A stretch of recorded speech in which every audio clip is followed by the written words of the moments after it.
Bismillahirrahmanirrahim. Assalamualaikum warahmatullahi wabarakatuh.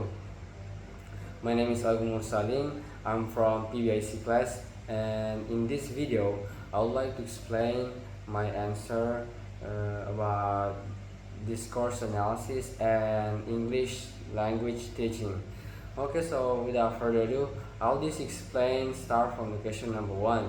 So the question number one is, to the best of your knowledge, how should we define teaching?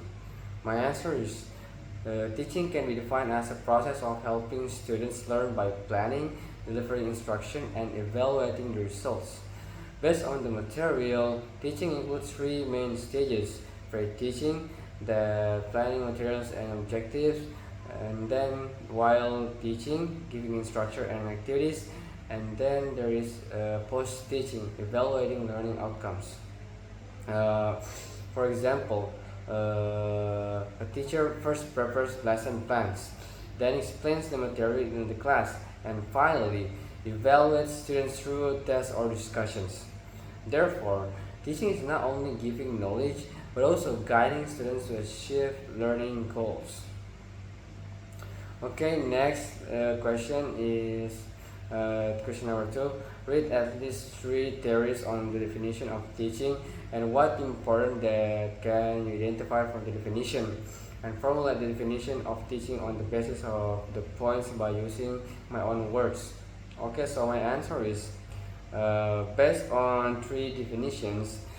Oxford Dictionary is the Oxford Dictionary, Collins Dictionary, and dictionary.com.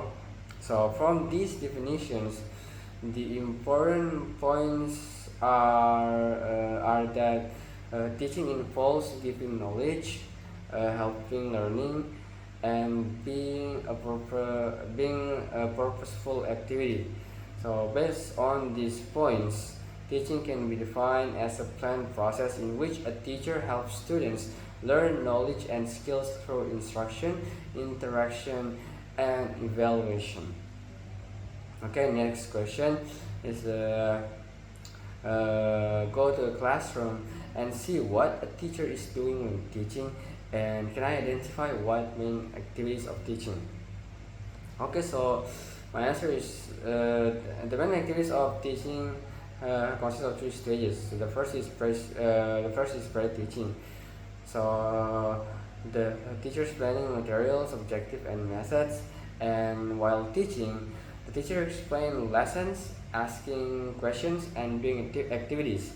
And then post-teaching, the teacher evaluating students and giving feedback.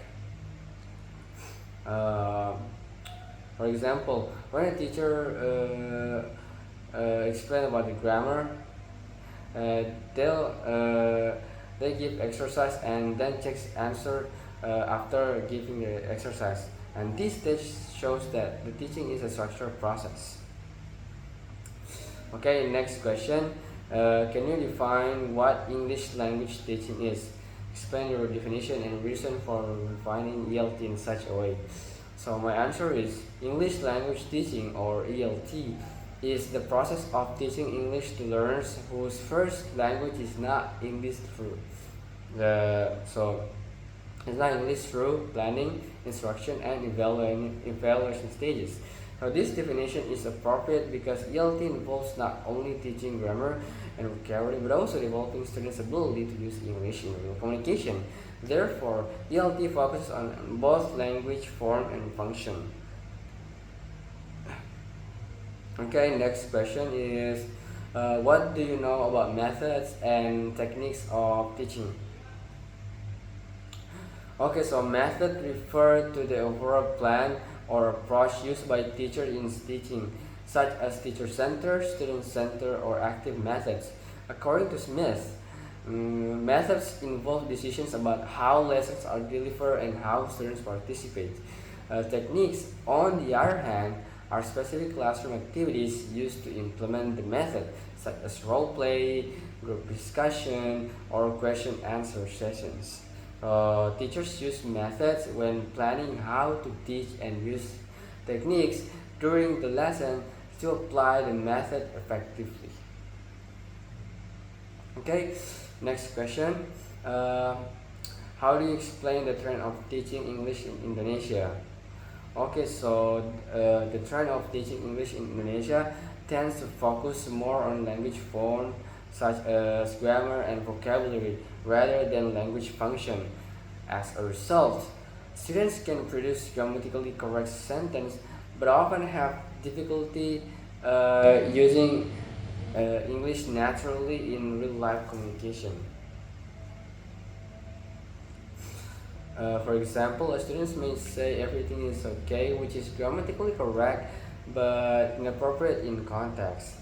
So this shows that teaching English in Indonesia is still lacks emphasis on contextual and functional language use. Okay, next questions.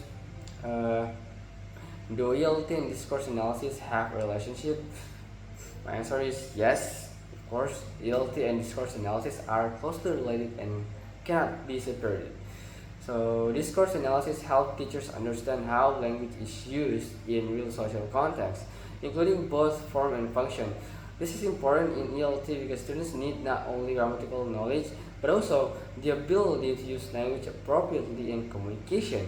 By using discourse analysis, teachers can design materials and activities that reflect real language use.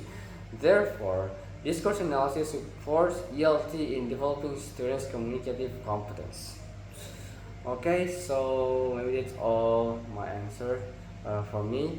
Thank you very much for your attention. Assalamualaikum warahmatullahi wabarakatuh.